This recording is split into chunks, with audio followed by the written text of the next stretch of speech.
Okay. Hello everyone. Hope you all will be fine at your place, and I am here to present in front of you from my textbook Flight English Reader. Okay. This is from Unit 2 Sports and Reading B. The poem name is The Peaceful Game. Okay. So it is written by Nathan J. Goldberg. Okay. The poet is talking about a game called chess. Right chess आप लोगों ने भी खेला होगा. It's an very interesting game. Here the poet wants to say that this chess, okay, the chess or the game, this game look peaceful, look courteous, but actually it is not so peaceful. It's just like a war or a fight. ठीक है, ये दिखता तो बड़ा शांत है, बहुत गंभीर है, लेकिन ये जो गेम है ये एक वॉर की तरह है. Because at the beginning or at the end of the game, what we do, we shake our hands, right? But during the game, at the time we play that game, we behave like strangers and warriors. ठीक है, हम ऐसा behave करते हैं जैसे हम players एक दूसरे को जानते नहीं हैं और हम वॉर करने के लिए एक वॉरियर की तरह युद्ध के मैदान में खड़े हैं. Right, so it looks like a peaceful game, but it is not at all peaceful, it is not at all courteous game. It opposite of it, it is a game just like a war or a fight. Now he also wants to tell that this game the poet wants to play with his family and friends, right? And he enjoyed the game very much. So basically it may be possible that the poet loves to play chess. Unit 2 Sports Reading B The Peaceful Game. I like to think chess is a courteous game. I play it with family and friends. I like to think chess is a peaceful game. Nobody gets hurt when it ends. I never distract my opponent. I don't want to act like a pest. I hope they behave in the very same way, so both of us play at our best. I know chess is not really gentle. It's more like a war or a fight. I always shake hands at the start and the end, so both of us play at our best. On the board, we are enemies. Off the board, we are friends. On the board, there's never peace, but that is just pretend. On the board, we are enemies. Off the board, we are friends. On the board, there is never peace, but off the board, I hope for peace that never ends. I like to think chess is a courteous game.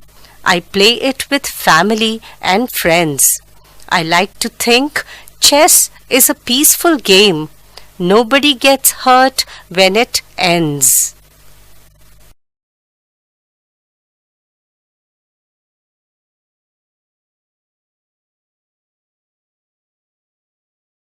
Now coming to the poem, and we will understand the poem stanza by stanza, line by line. So coming to the first stanza of the poem. Okay, first stanza of the poem, as you listened before, right, on your reading section, as you listen before during your reading section, आपने सुना ही है, तो मैं एक बार इसको read करूँगी first stanza को, and line by line I'll explain, right? And during the explanation of the poem, I will try to give you few word meanings also, right? Okay, so first stanza is, I like to think chess is a courteous game. I play it with family and friends. I like to think chess is a peaceful game. Nobody get hurt when it ends. Okay, courteous means polite and pleasant, right? And peaceful means calm and quiet. Okay, the poet wants to say that he thinks that chess is a courteous game, chess is a polite and a pleasant game, right, वो बहुत ही शांत game है, right. I played with family and friends. Again the poet added that I would like to play और I like to play this game with my family and friends. Again he says that I like to think chess is a peaceful game, and he also like about to think that how peaceful game it is, how calm and quiet game it is. Nobody get hurts when it ends, just because nobody get hurts at the end. क्योंकि अगर आप बाकी sports को देखें, basically हम जब outdoor sports की बात करते हैं तो कहीं ना कहीं थोड़ी चोटें लग जाती हैं, तो यहाँ हर्ट वाली बात होती है. बट जब हम इंडोर गेम्स की बात करते हैं तो वहाँ पे हर्ट वाली बात नहीं होती है. और जब हम चेस की बात कर रहे हैं तो it is all mind game, ठीक है. सो माइंड गेम है, तो जिस तरीके से आप अपनी चालें चलेंगे या अपनी प्ले खेलेंगे उस हिसाब से यू विल वन और लूज़ द मैच. तो so it is all about कि हाउ यू प्ले. तो यहाँ पे कोई किसी को हर्ट नहीं करता. So this is the first stanza. Now moving toward the second stanza. Second stanza says that I never distract my opponent, right? I don't want to act like a pest. Okay, I hope they behave in the very same way, so both of us play at our best. Okay, now this stanza the poet wants to say, before the explanation part let's understand few meanings. Opponents मतलब होते हैं जो हमारे विरोध में खेल रहे हैं, विरोधी, right, जो हमारे साथ खेल रहे हैं, जो हमसे आमने सामने बैठने में जो हमारे सामने वाला व्यक्ति है वो है हमारा ओपोनेंट, राइट. तो जो ओपोनेंट का मीनिंग होता है जो हमारा विरोधी है या हमारे साथ जो खेलने वाला है, मतलब हमारे अगेंस्ट जो खेल रहा है, राइट. ओके, और इसके बाद पेस्ट का मीनिंग होता है अ पर्सन और थिंग दैट annoys someone, है ना. पेस्ट का मीनिंग होता है ऐसा कोई व्यक्ति या कोई ऐसी एक्टिविटी जो किसी को अनॉय करेगी, परेशान करेगी. ओके, उसके बाद आती है बिहेव करना. कैसे आप सामने वाले के सामने अपने आप को प्रेजेंट कर रहे हैं और बिहेव कर रहे हैं. बिहेव मतलब अपना व्यवहार कैसा रख रहा है, राइट. सो अब बात आती है एक्सप्लेनेशन की. Here the poet wants to say that कि he never try to distract his opponent. मतलब वो कभी भी अपने ओपोनेंट को डिस्ट्रैक्ट करने की कोशिश नहीं करते हैं, कभी भी उनके माइंड को पलटने की कोशिश नहीं करते, कभी भी उनको डिस्टर्ब नहीं करते. He never try to disturb और distract his opponent. And also he says that I don't want to act like a pest, even also he is saying that ki even I am the opponent of the person, but then also I don't act like a pest, like a person that annoys someone by doing some different kind of things or the things which annoy the person, right. मैं ऐसा कोई काम नहीं करता जिससे कि मैं अपने ओपोनेंट को क्या करूं, डिस्ट्रैक्ट करूं या डिस्टर्ब करूं, right. I hope that behave in the very same way, and I also hope कि like I am behaving properly in the same way my opponent will behave with me too. मैं ऐसा चाहता हूँ या hope करता हूँ कि जैसे मैं अच्छी तरीके से behave कर रहा हूँ, I am not distracting my opponent at all, I am not disturbing him at all, same इसी तरीके से in the same way my opponent will also behave with me. वो भी मेरे साथ वैसा ही behave करेगा. So both of us play at our best. और हम दोनों, me and my opponent, both we try to play in a best manner, right. हम पूरा स्पोर्ट्समैनशिप से खेलते हैं. कहीं भी हम क्या बोलते हैं, आप लोग जब छोटे थे तो एक वर्ड यूज़ करते थे, चीटिंग, राइट. तो चीटिंग वाली बात कहीं भी नहीं होती है. Okay, now next stanza, let's go through the third stanza. Third stanza says, I know chess is not really gentle, okay? It's more like a war or fight. I always shake hands at the start and at the end. So both of us play at our best. Now, यहाँ पे gentle means होता है not strong, और violent और extreme, ठीक है। सो यहाँ पे जेंटल को मीनिंग ये दिया गया है, तो यहाँ पे poet wants to say that I know that, और poet says that I know that the chess is not really gentle और courteous गेम, इट बिहेव्स और it is more than like a war और fight. ये बहुत ही मुश्किल होता है खेलना, क्योंकि at the time we are playing we behave like strangers. कैसे बॉर्डर पे जब युद्ध होता है, आपने देखा है, बॉर्डर मूवी देखी होगी तो उस समय देखा होगा कैसे जो ओपोनेंट्स है वो लड़ते हैं, राइट। तो वैसी सिचुएशन होती है गेम्स के समय, क्योंकि आप लोग सब उसी एज में हैं जब आप लोग स्पोर्ट्स खेलते हैं, और जब आपकी अपोनेंट टीम जीतती है या हारती है तो जिस तरह की फीलिंग्स आपके मन में आती है, the same feeling was felt by the author, or the author feels the same feeling, हम ऐसा भी कह सकते हैं, राइट। तो यहाँ पे बात हुई है कि जब वो गेम है, the poet wants to say that game is not so gentle, it is more like a war or fight। वो एक वॉर से भी ज़्यादा है और फाइट से भी ज़्यादा है, क्योंकि ये माइंड गेम है और सब चाहते हैं कि वो कहीं ना कहीं अपने आप को प्रूव करें कि I am the best and I won the match, ये सब चाहते हैं, राइट। तो यहाँ पे ये बात आती है। Again he says I always shake hand at the start and at the end, so both of us play at our best. Again the poet wants to say that कि हम before the game start and at the end of the game both the opponents, me means the poet and the opponent party, shake the hand, ठीक है। ये एक तरीका होता है एक दूसरे को ग्रीट करने का स्पोर्ट्समैनशिप में, राइट।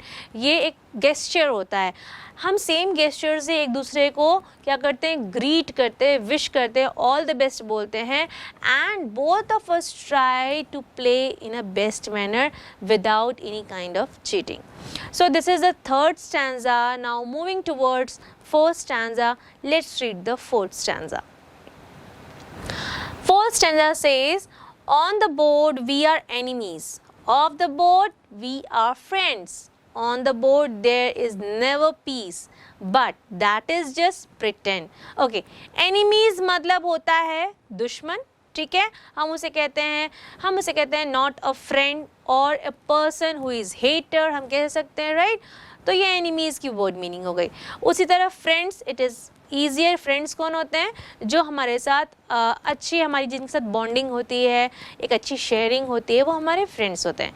उसके बाद आती है, एक वर्ड आया है इस स्टैंजा में, दैट इज़ प्रिटेंड। प्रिटेंड करना मतलब जताना या समझना, या उस समय वैसा अपना गेस्चर रखना, उसको हम इंग्लिश में कहते हैं to imagine that something is a part of the game, right. To imagine something is the part of the game. Okay, now let's move toward the explanation of this stanza. So again the poet says that on the board we are enemies.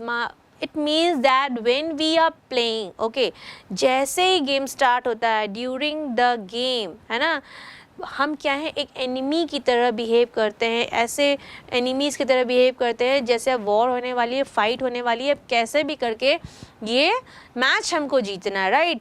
But off the board मतलब जैसे ही game ख़त्म हो जाता है या हम game नहीं खेल रहे हैं, we are friends, right, we behave like a friend. Like on the board there is never peace, ठीक है। Again poet wants to say that कि when we are playing, okay, at that time we do not behave like friends, right, and there is no peace at all. वहाँ पे किसी प्रकार की भी शांति नहीं होती है, बिकॉज हम अपनी चालों को जस्टिफाई करते रहते हैं, राइट। हमने जो चाल चली हम उसको जस्टिफाई कर रहे हैं, उसके बाद हो सकता है सामने वाला उस चीज़ से थोड़ा सा चिढ़ जाए, फ्रस्ट्रेट हो जाए, इरिटेट हो जाए, क्योंकि ये गेम में होता है। आप लोग जैसे खेलते हैं, you know the things, what kind of feeling at the same time you have to face and you feel, right. Okay, तो यहाँ पे बात है, again the poet wants to say that कि on the board there is never peace, कि वहाँ पे उस समय कोई शांति नहीं रहती है, but that is just pretended, ठीक है। वहाँ पे इस तरीके की शांति बनाई जाती है, राइट, कि इस दोनों तरफ की पार्टियाँ, दोनों ओपोनेंट्स इस तरीके का प्रिटेंड करते हैं, मतलब आर्टिफिशियली अपने आप को पीसफुल बनाए रखते हैं कि नहीं, we are in the friend zone, we are happy with the match, it's entertaining, it's interesting. हर मूव जो हो रहा है वो क्या कर रहा है, इस पूरे गेम को इंटरेस्टिंग बना रहा है और थोड़े सस्पेंस आ रहा है, अब कौन जीतेगा, who will win, who will win. तो ये जो चीज़ है वो प्रिटेंड की जाती है, बट जो एक्चुअल चीज़ उन ओपोनेंट्स के बीच या प्लेयर्स के माइंड में रहती है is that anyhow I have to won the match, right. तो ये जो गेम है, during the game it is just like a war or just like a fight है, ठीक है। Now this is about this stanza. Now moving toward the another stanza, and the next stanza is over here.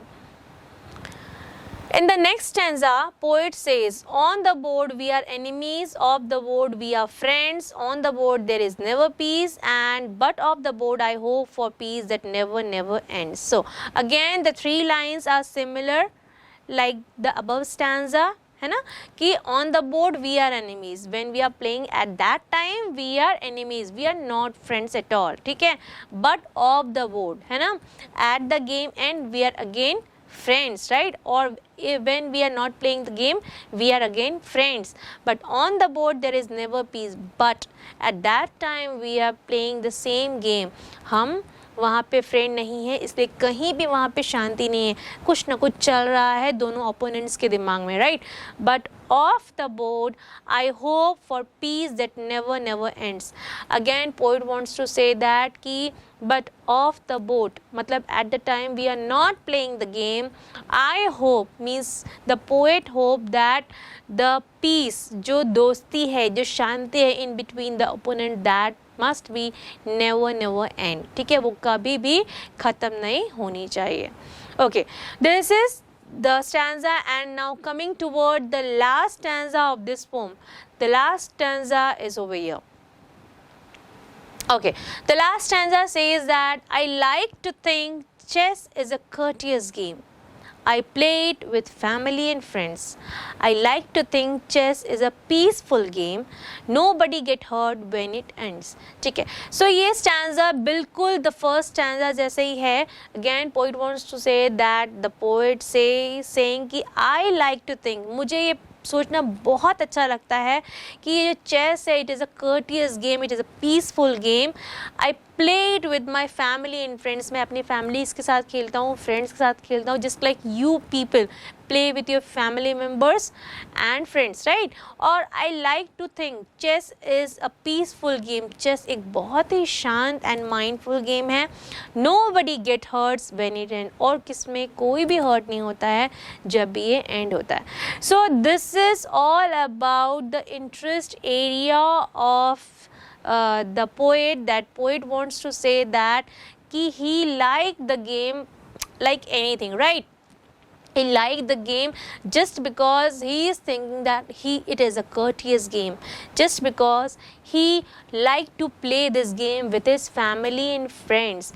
But he is also adding that this game is not at all peaceful as opponents pretend, but when they actually play, the game looks like or seems like a war or fight, right?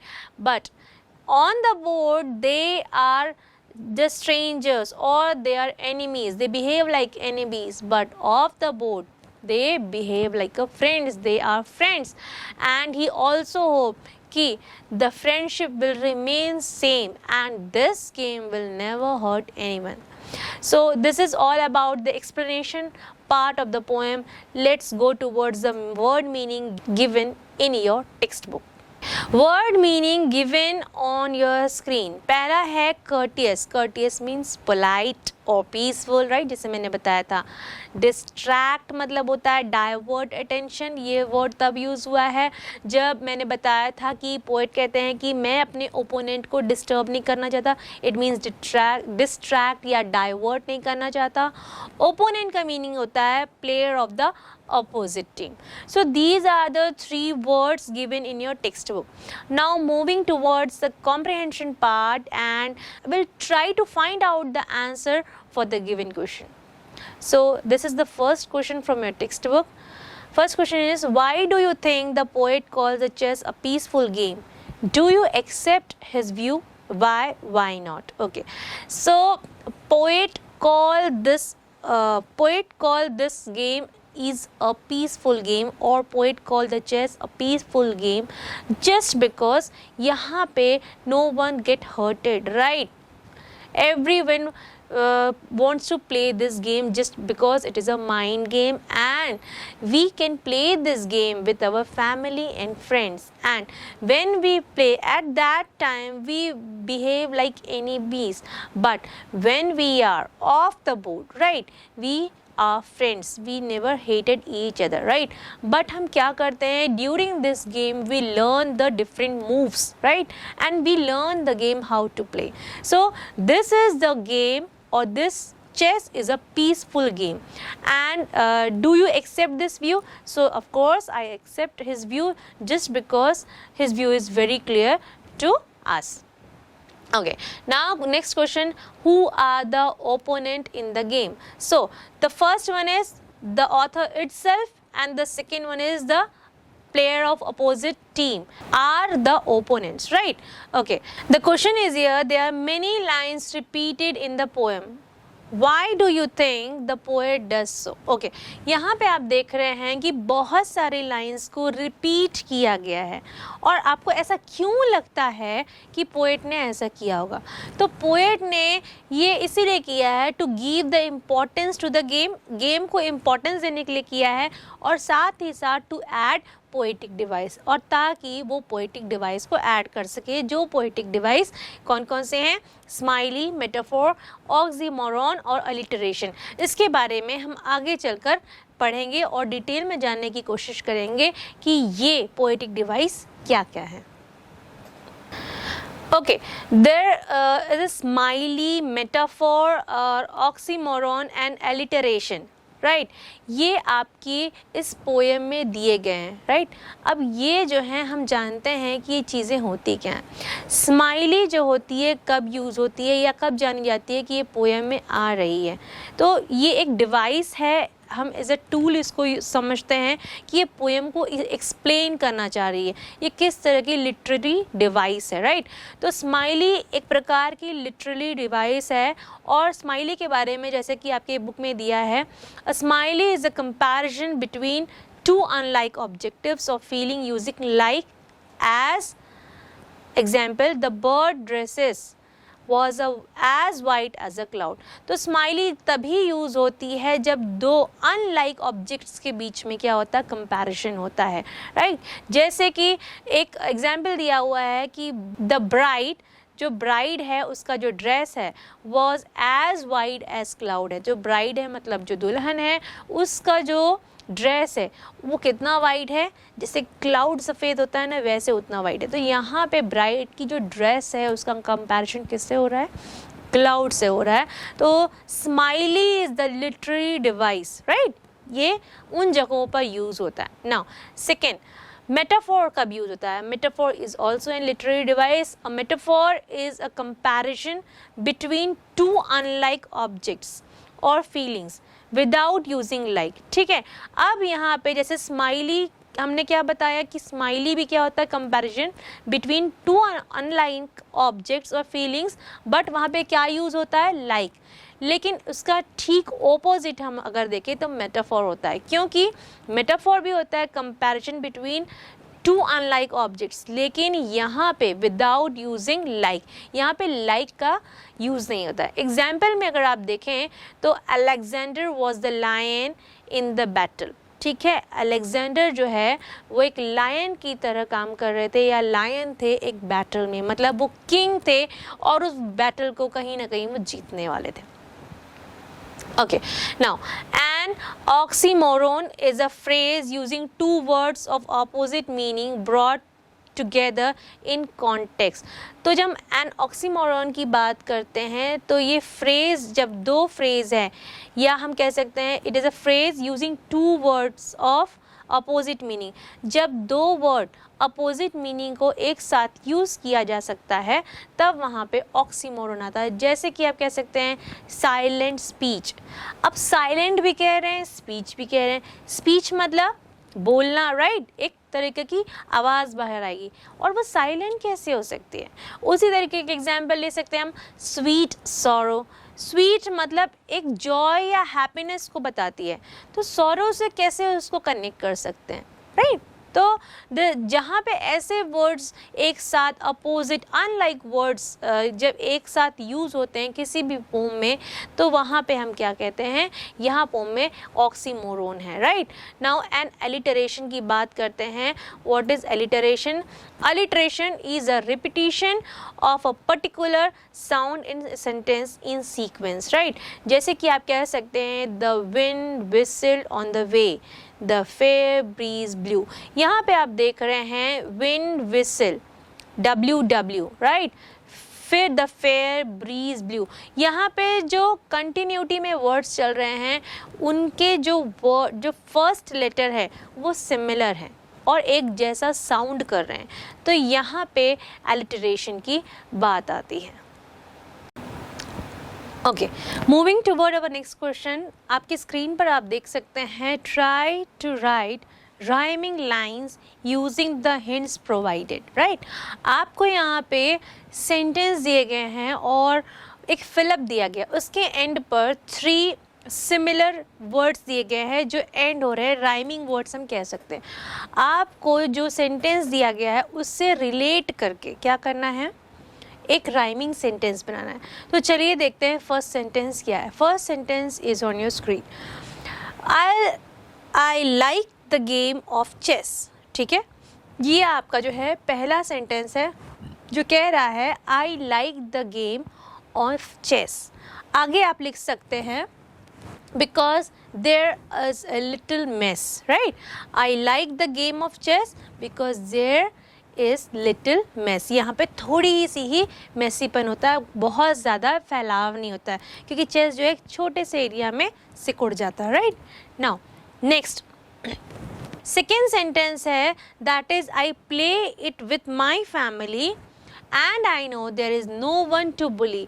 मैं इसे अपने family के साथ खेलता हूँ क्योंकि मैं ये जानता हूँ अब मुझे बुली करने वाला कोई नहीं. फैमिली बुली, ठीक है.